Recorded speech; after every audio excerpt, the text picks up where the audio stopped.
Welcome back, Awakening Beauties.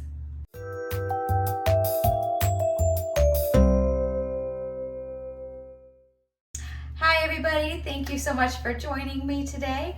If this is your first time, welcome. I'm so glad to have you with me. And to all my new subscribers, I'm so happy to have you with me, and I've had a little bit of growth over the past couple of weeks, so that has been humbling. In this video, I'm going to talk about getting over perfectionism. So many times we just really derail ourselves, derail our purpose, derail our projects. And so, yeah, you're going to get ready with me, and I'm going to fumble through getting my makeup on, and then I will see this version of Robin. Will see you at the end of the video.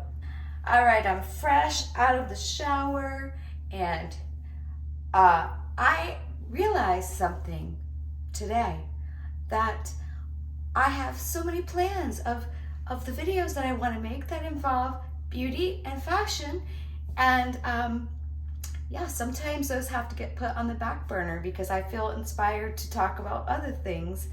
And so I just got out of the shower. I'm going to be going to an improv show tonight, and I just thought, well, what the heck? I might as well just go ahead and make a video because I have some things that I felt like sharing with you today. So I'm going to be putting on my makeup, and hopefully I'll do a better job this time. But actually, no, because that's sort of the point of my video here. And we're going to talk about perfectionism. I'm using what I love, the Merit Great Skin. I'm going to start with that. So, perfectionism. Do you fall into this trap like I do, or I should say I did? I used to be, because I am changing my ways, I'm growing and expanding my consciousness, but I used to be the type of person that wouldn't share something, a project, artwork, whatever it might be. I wouldn't share things unless they were absolutely perfect, using the all-nighter primer. And I realized that, wow, when you are waiting to share something with your friends, your family, the world, waiting for it to be perfect denies people the gift of you, first of all, because sometimes we never can get it to the point of where we want something to be. In the past, I would never have shared myself so naked, vulnerable, no makeup with any of you. And this year, something shifted in me where I just decided, why am I trying to only present like a perfect picture of myself with people? Who cares, right? I said that in my last Get Ready With Me. Who cares? And nothing's ever going to be perfect. I'm sorry. If you think that perfection exists, it really doesn't. And that was what I had to learn about myself, that nothing was ever going to be perfect. And so why am I thinking about this today? Well, I've been sort of under some kind of inspiration for the past week where I've written a few songs. I've completed 2 songs. I have another one that's sort of just percolating in my mind. And over the past year, I've written 6 songs over the past year. And I've been sharing them. I go to a monthly ceremony, if you will, where a friend of mine who studied with Dr. Emoto in Japan, learning all about water crystals. And if you saw the movie What the Bleep Do We Know, you would have seen Dr. Emoto's work in there. And he did photography of water crystals. Hold on, I gotta find my brushes. So he did all this photography where he sent words of low vibrational words like hate, fear, I hate you. And then they, as the water was, I guess how they did it was as the water was freezing. And those water crystals were so, by the way, I'm using the NARS. But those water crystals they came out really like ugly. They weren't symmetric. They were just disorganized and didn't look beautiful. But then if he had people say words of love, like I love you, words of gratitude, then those water crystals formed beautiful geometry, almost sacred geometry, those water crystals. And anyway, so my friend studied with him in Japan, and then he came back to the States a few months after that, and she held her first water ceremony, because water holds all of the information of everything that has ever happened. And I know I'm not explaining it as well as she can, or as well as Dr. Emoto explained it in his work. He wrote at least a couple of books about it. And then he was in some various documentaries, like I said. So with his blessing, because he said, it's all well and good for you to come here and learn about all of this information, but then what are you going to do with it? And the one thing that he asked is that those students take that knowledge back with them to wherever they came from, and to continue to share it with the world. And unfortunately, he passed away just shortly after his trip to the United States, where he visited my friend Kristen. But his work now lives on through her and through others. And it's just such a beautiful monthly gathering on a beach where we honor the waters of the world. We are 70% water, and even our blood is like 90% water. So we are more water than anything else. So at this beautiful gathering, and if you live anywhere in South Florida, check out Sacred Water Tribe for, on Facebook or Instagram, and you can come and participate and be a part of the beauty and love of that community. But we share songs. At the end of the ceremony, we all, we'll share a song if we want to. And I've been learning how to play guitar for the last year, so I always share a song. Hey, give me an opportunity to perform. And oh, I just did a terrible job on this. I would not have normally done that, but I'm so distracted by trying to talk and do this at the same time. So please don't judge my makeup application. That's not the point of this video. But I don't have a lot of time to make a video today, so I figured I would do it this way. Anyways, that's something else I want to work on with myself, because I apologize a lot of times for things that are outside of my control. Just like, I know this is within my control, but why do I need to apologize? I don't. You can judge my makeup application all you want. Does it really matter? So this week, like I said, I've just really been inspired to write music, and I've had songs just sort of come to me. And it's so important. Let me give you a piece of advice.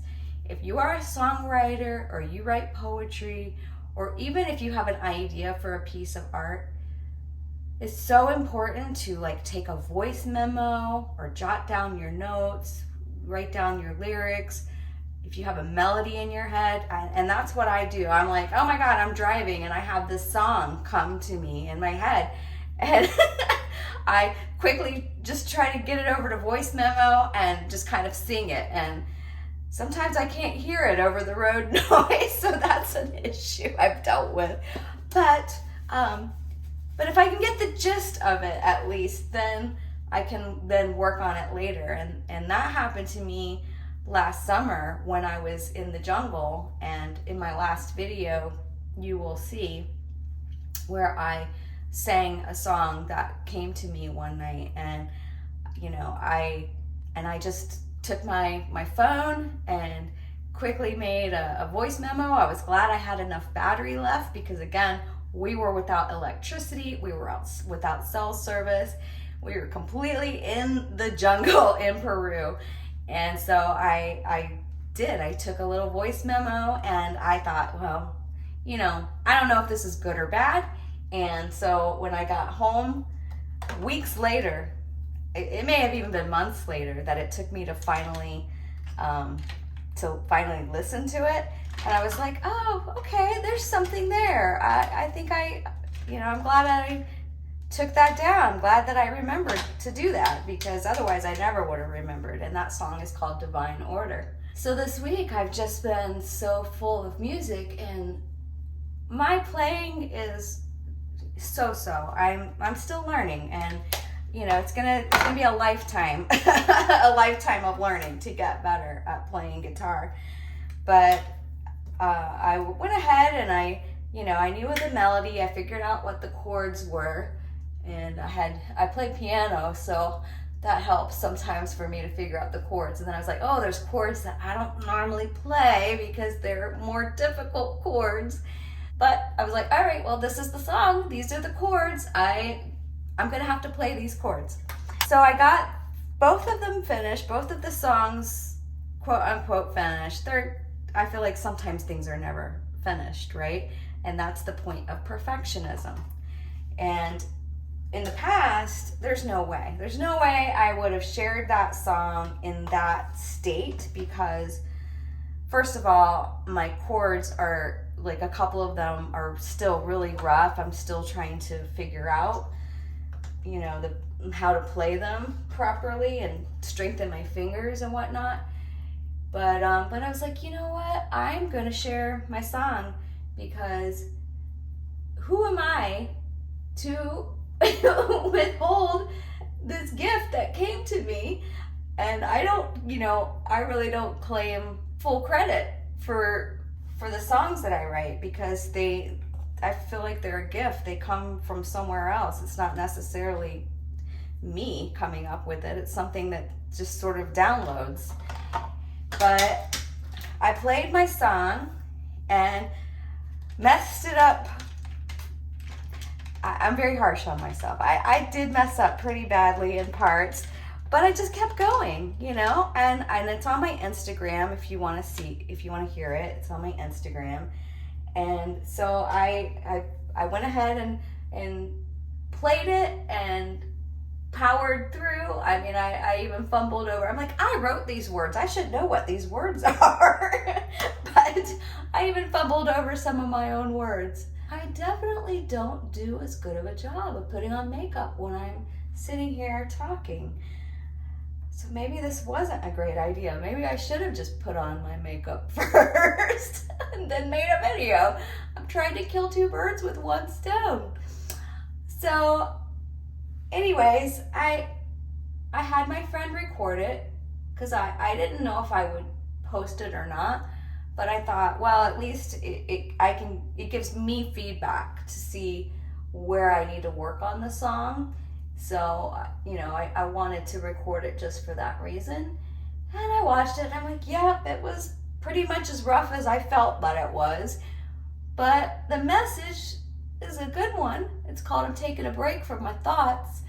And goes, I'm taking a break. I've been thinking a lot about it now, and I'm taking a break from my thoughts somehow. Those are some of the lines. But, in the past, being a quote-unquote perfectionist, there's no way that, I might, because I am like a natural sort of performer. I've always, had that sort of side of my personality since I was a little girl. And I might have shared the song, but to post it online for the world to see, probably wouldn't have done that.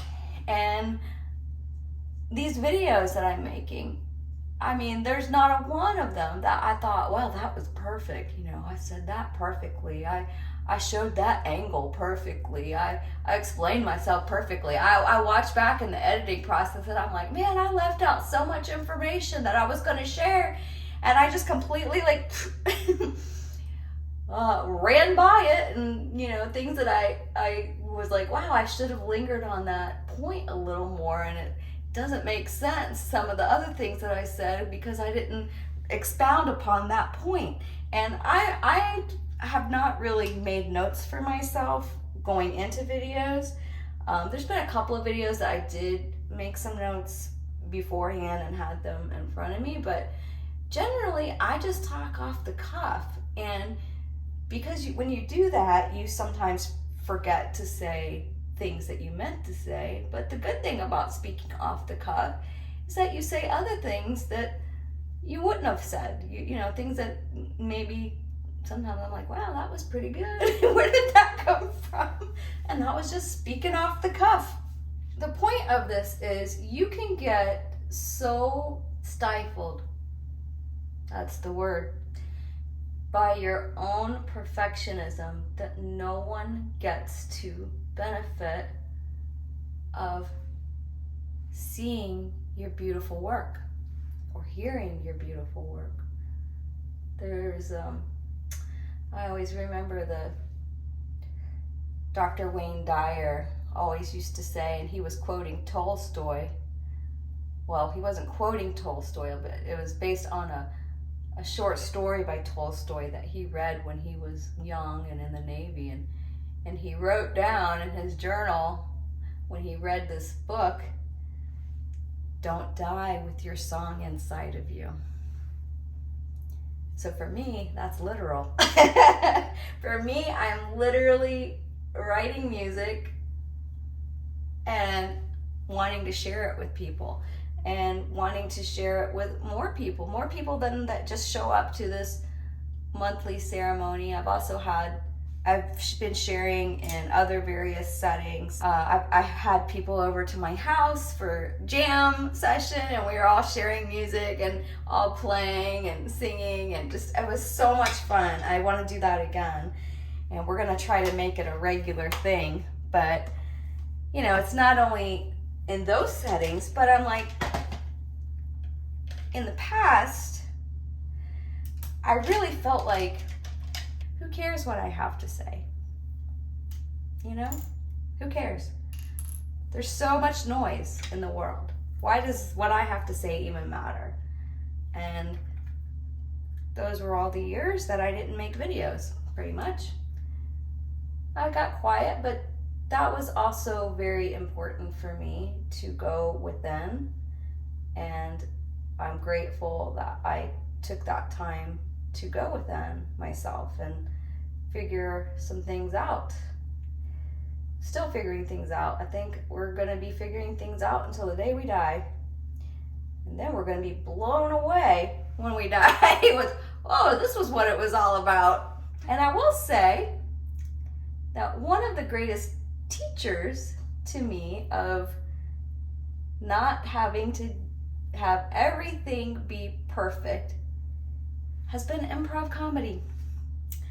That has been the greatest teacher of all to me, because if you've ever seen improv or you've ever done improv, it's never finished, because you're just getting a blip, a little fraction of these people's lives, these people that are in these characters on this stage, and you don't know what's going to happen to them after they leave the stage, after that scene is over. Those people's lives go on. So the scene is always unfinished. And very rarely, and what is perfect anyways? What's perfection? Very rarely is that scene perfection. I've seen a lot of improv over the last 7 years. And very rarely have I ever seen a set that I just thought, that was perfect. Because it's not. Life is messy. Nothing is perfect. We don't hear everything people say. In improv, it's super important to hear what your scene partner is saying. We don't see the context sometimes of what is going on. That happens in life too. We just get a moment of an interaction with someone, whether it's a coworker or the person at the checkout line. And we don't really know what's going on in that person's life. And we're always so wrapped up in our own stuff that we miss most of the nonverbal cues as well as the verbal cues. We can misconstrue based upon our own experience and what we think about something. We can totally misinterpret something that someone has said. And that's where, people get into arguments and disagreements and have falling out, because they're only seeing their perspective and they're not really putting themselves in that person's perspective to understand what is happening or what that person really means by what they say. So, in improv, being able to do a scene and not beat yourself up for the missed opportunity. You might remember something that happened and you're like, I should have gone back to that. I should have brought that up, within the next scene. If you're doing like a longer set, I should have brought that up, or I totally missed that. I totally dropped that. You'll watch if it got filmed, which improv is really hard to watch filmed because it's such a live thing that being there as part of the audience it's like a living, breathing thing. It's the opening and closing night at the same time. You'll never see that again because it's completely made up on the spot. And so I used to, after a class or after a performance, I would be like, I beat myself up. I can't believe I missed that. And I could have done so much better. And why did I say that? That didn't help the scene at all. And I would just go on and on and on. Sometimes for days, I would ruminate about it. And then I just, someone said to me, I don't know who it was, but someone said, you're only allowed to beat yourself up or think about a scene for as long as the scene existed. So if it was a 10-minute set, you get 10 minutes. And I thought that was such great advice. And so I've taken that with me. I've taken that with me not only in my improv performances, but I've taken that with me in life as well. It's like, I'm sure people like this, people who they're still thinking about things that happened 20 years ago and they just can't let it go. And it eats them alive. It destroys all of their happiness. And so, most of what our stories are really aren't even true. They did some research on that, and Dr. Joe talks about this, Dr. Joe Dispenza, in his book, Breaking the Habit of Being Yourself, that, something like 90% of what you remember about something that happened isn't even true. It's like when you start retelling a story, and you've told the story over and over, and it changes over time. People will expand upon certain things. They'll inflate certain aggressions that happened in this, in the scenario, or they'll forget other things that happened. If you were there, you're like, wait a second, but that person only said that thing to you because you said this, and they're like, oh yeah, So, the stories we tell ourselves aren't even true. Okay, I gotta try to do some eyelashes here. And I heard that you're supposed to hold them for a minute each side. Oh my goodness, maybe that's why my eyelashes have been refusing to curl. I gotta do it for a whole minute. Striving for perfection. Although I do believe we should always try our best. I don't like seeing sort of half-assed attempts at finishing a job. And that's my judgment too. If I feel like a person is half-assing it. Sometimes you can tell that they don't care. They're just like, fine, they're just turned something on. And that they really didn't care about the quality of their work. That's different. I take pride in my work, and I love to see when other people take pride in their work, and it shows. Taking pride in your work is different than trying to achieve perfection. You can take pride, like I took pride in that song that I sang today. It wasn't perfect, but I took pride in it, that it had a really sweet message, that I'm gonna try to stop thinking so much. I took pride in the fact that I'm not afraid to share a song, a gift, a performance, because I don't know who is going to be affected by that, if anyone.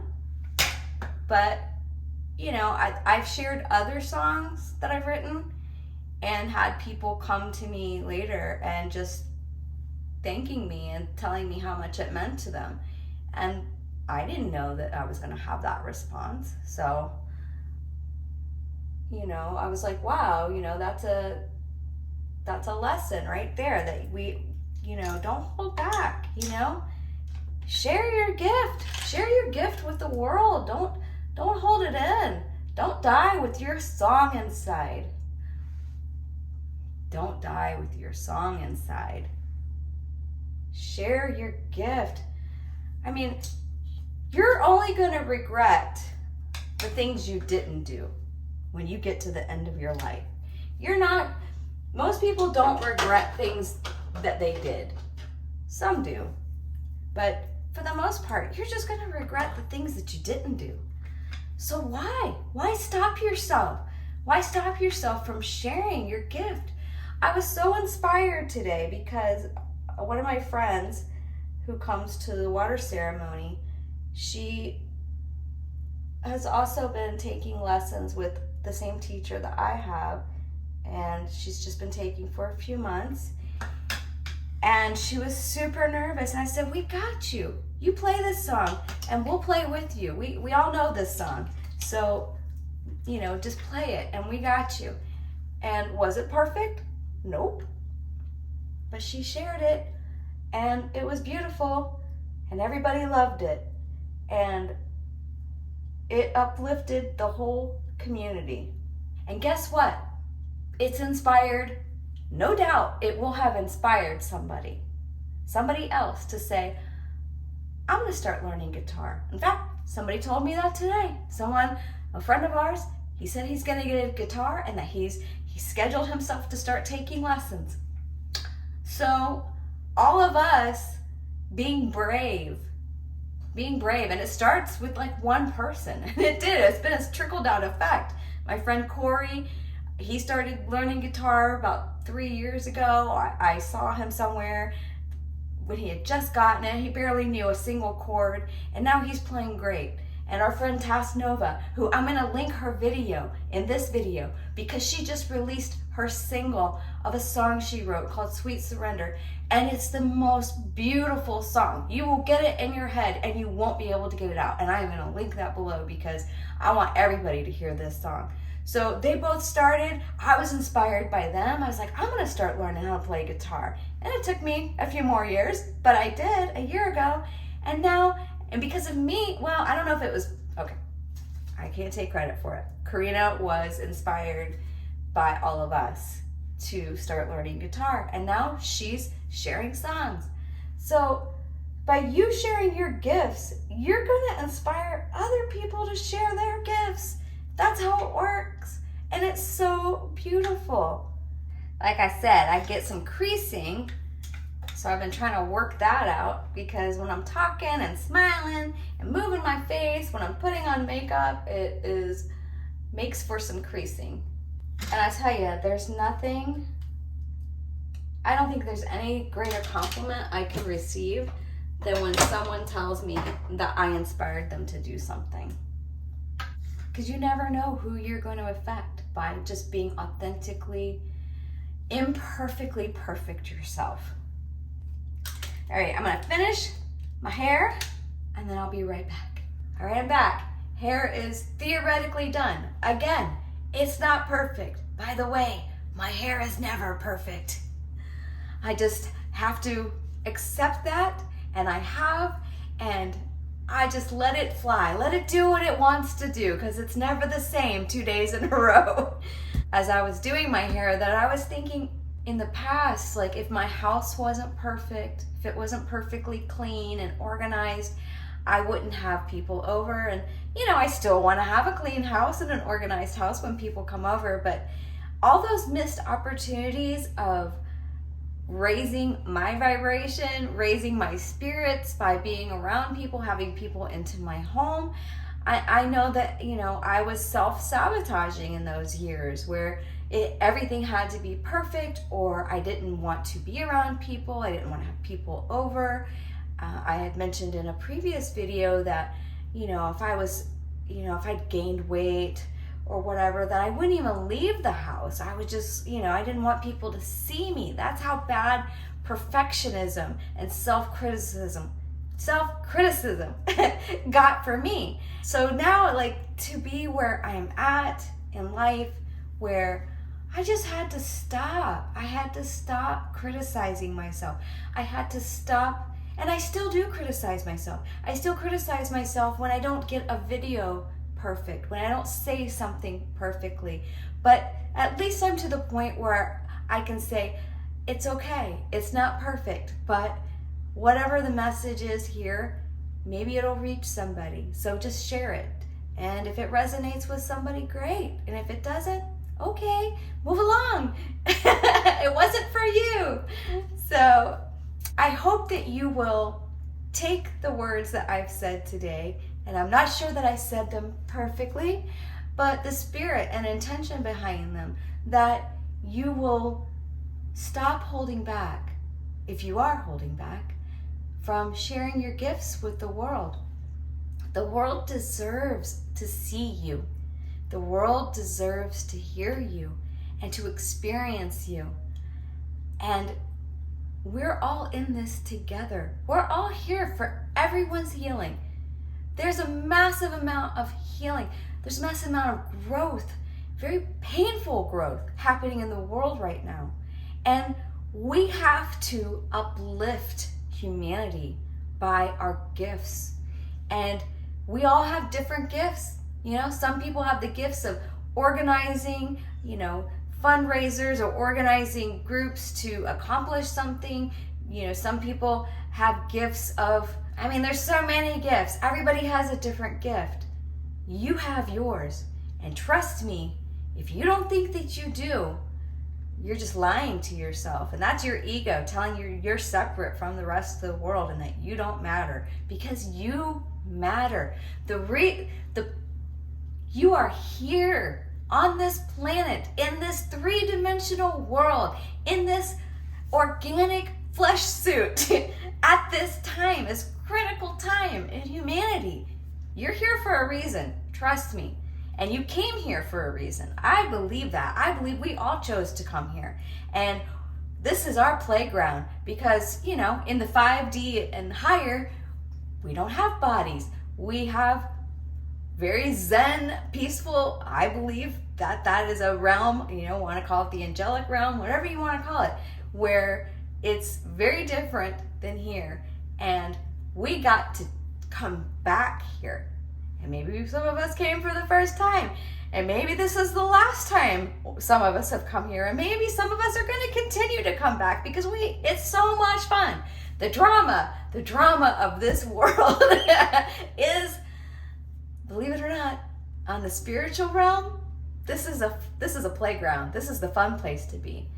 So have fun. Have fun. Life is fun. Stop taking everything so seriously. Loosen up, lighten up. What have you got to lose? What have you got to lose by lightening up and just deciding, I'm going to enjoy life. I'm going to smile at that stranger who's scowling at me. What have you got to lose? What have you got to lose by opening your heart and saying, no, nobody has the power to hurt me. I have the power to hurt me if I choose to be hurt. But nobody has that power. We're giving them power. You don't have to. You don't have to. You can open your heart. You can open your heart and say, I'm taking off all this armor, because all of this armor has only served to separate me from everybody else around me. and nobody can get close to me. I won't let them. Why? You're only hurting you. And I am speaking from experience. So I'm speaking to Robin through that lens. I was only hurting me. Thank you so much for joining me today. I appreciate you so much. And listen, leave me some comments below. Let me know if any of this resonated with you and what you are choosing to give up perfectionism about and what you are choosing to let go of. I'd like to know. What do you find in your world that you self-sabotage by trying to be perfect and then not sharing yourself with the world? I appreciate you so much. Thank you again for joining me. And just remember, you are doing great.